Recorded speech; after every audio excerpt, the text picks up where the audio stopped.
कृपा hair tonic, आयुर्वेदिक औषधी वनस्पतींचे परिपूर्ण मिश्रण, 100% आयुर्वेदिक।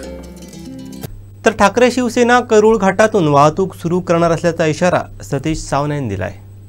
हे गेले 1 वर्ष तो बंद आहे। उद्याच्या 16 तारीखपर्यंत तो घाट जर चालू झाला नाही तर 18 तारीखला हा घाट शिवसेनेच्या वतीने आम्ही गाड्या घेऊन हा घाट चालू करणार आहोत। मग त्या ठिकाणी किती त्या ठिकाणी त्याने पोलीस कुमक आणून दे, ठेकेदाराची अरेरावी असेल किंवा काय असेल ती त्या ठिकाणी मोडून काढली जाईल आणि हा घाट जर 17 तारीखपर्यंत हा घाट जर चालू झाला नाही तर 18 तारीखला शिवसेनेच्या वतीने हा घाट त्या ठिकाणी चालू केला जाईल।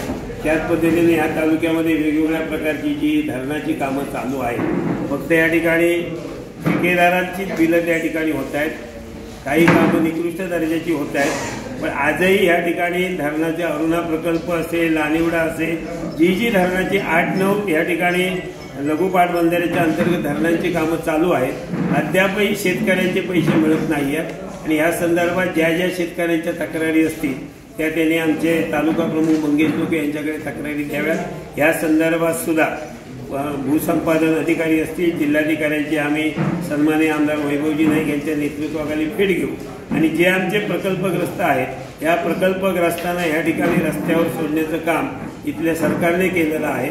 आणि म्हणून वैभववाडीमध्ये ज्या काही समस्या जी काही कामं जी होत आहेत ती निकृष्ट दर्जाची कामं होत आहेत, ह्या याच्यावरती सुद्धा कार्यकर्त्यांनी लक्ष ठेवावा अशा प्रकारचा निर्णय सुद्धा या ठिकाणी कार्यकारिणीमध्ये झालेला आहे।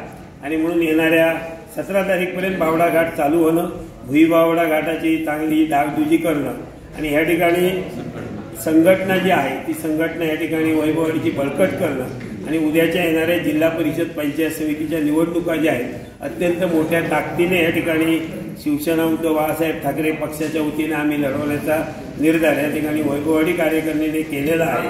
आणि म्हणून जी काय आमिष दाखवत आहेत आज ते सांगतायत, आज सत्तारूढ पक्षामधले भाजपचे लोक की वैभववाडीमध्ये जर शिवसेना नाही एवढे प्रवेश सरपंचांचे या ठिकाणी प्रवेश होत आहेत, हे कुठे होते? मग शेवटी शिवसेनेतच होते ना। म्हणजे या ठिकाणी तळागाळामध्ये लोकांना आजही शिवसेना पाहिजे, त्या ज्यांना शिवसेना पाहिजे अशा सगळ्या लोकांचं नेतृत्व या ठिकाणी निश्चितच आमचे पदाधिकारी करतील।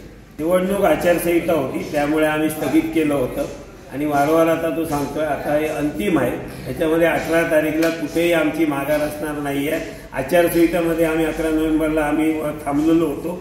उद्याच्या 17 तारीखच्या आज ही वाहतूक चालू झाली नाही तर 18 तारीखला आमच्या पदाधिकाऱ्यांच्या गाड्या घेऊन आम्ही तो रस्ता मोकळा करणार आणि जे काय असेल प्रशासनाने जे काय करायचं ते करू। अजून 10 दिवस नाही, अजून 10 दिवस आहेत ना, 10 दिवसामध्ये त्यांनी ज्या काय गोष्टीची डागडुजी करायची ती त्यांनी करा।